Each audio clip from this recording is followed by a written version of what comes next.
भाइयों, गोरखपुर फैजाबाद स्नातक एमएलसी क्षेत्र से मैं चुनाव लड़ने जा रहा हूं।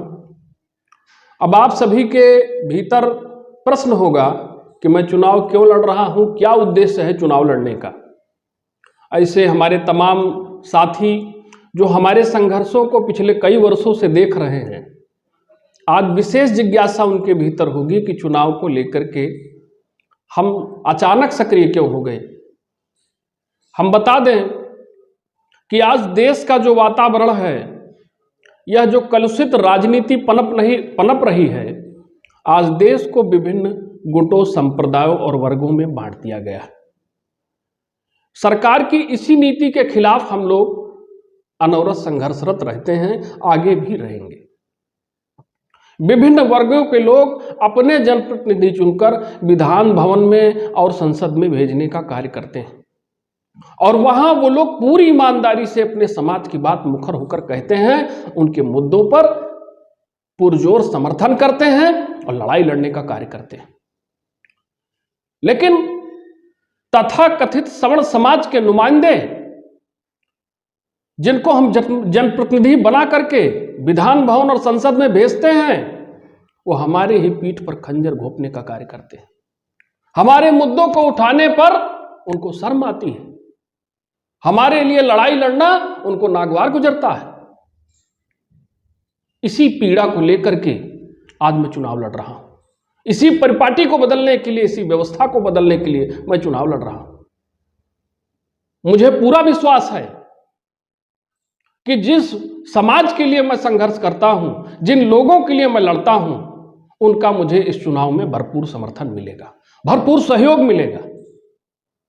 आप अपना अमूल्य वोट दे करके, जो हम विगत कई वर्षों से सरकार की गलत नीतियों के खिलाफ, विशेषकर आरक्षण और SC/ST एक्ट के खिलाफ, जो हम विभिन्न जनपदों में, विभिन्न राज्यों में सड़कों पर आंदोलन करते आए हैं, उस आंदोलन को और प्रभावी ढंग से उसका स्वरूप परिवर्तित करके संवैधानिक पद पर आसीन होकर के विधान भवन में और संसद में भी पहुंचे।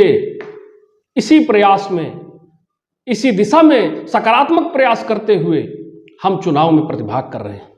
अब ये हर सवर्ण बंधु की जिम्मेदारी है कि अपने समाज की लड़ाई लड़ने वाले ईमानदार व्यक्ति को, जो मुखर होकर के आपके मुद्दों को वहां रख सके, उसको अपना प्रतिनिधि चुनिए। अब आपको तय करना है, इस व्यवस्था परिवर्तन का बीड़ा आपको स्वयं उठाना होगा। आज आपके पास समय है, अपने मापदंडों पर कसिए, सवाल जवाब कीजिए, प्रत्याशी के बारे में जानिए और स्वयं तय कीजिए कि आपका जनप्रतिनिधि कौन बनने के योग्य है। ऐसे लोगों को चुन करके आप विधान भवन और संसद में भेजिए, तब जाकर के आपकी आवाज, आपका वोट आपकी आवाज बनेगा और फिर व्यवस्था स्वतः परिवर्तित हो जाएगी। अन्यथा केवल आप कोसते रह जाएंगे कि सवर्णों की बात करने वाला कोई नहीं है। आप कहेंगे गंदगी है, लेकिन स्वयं झाड़ू उठाकर उसको साफ करने का प्रयास नहीं करेंगे।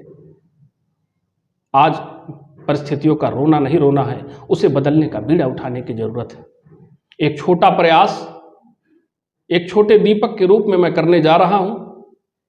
आप सब इस दिए को रोशन करें, अपने हिस्से का तेल डालें। यही आपसे प्रार्थना है, सहयोग समर्थन की अपील है।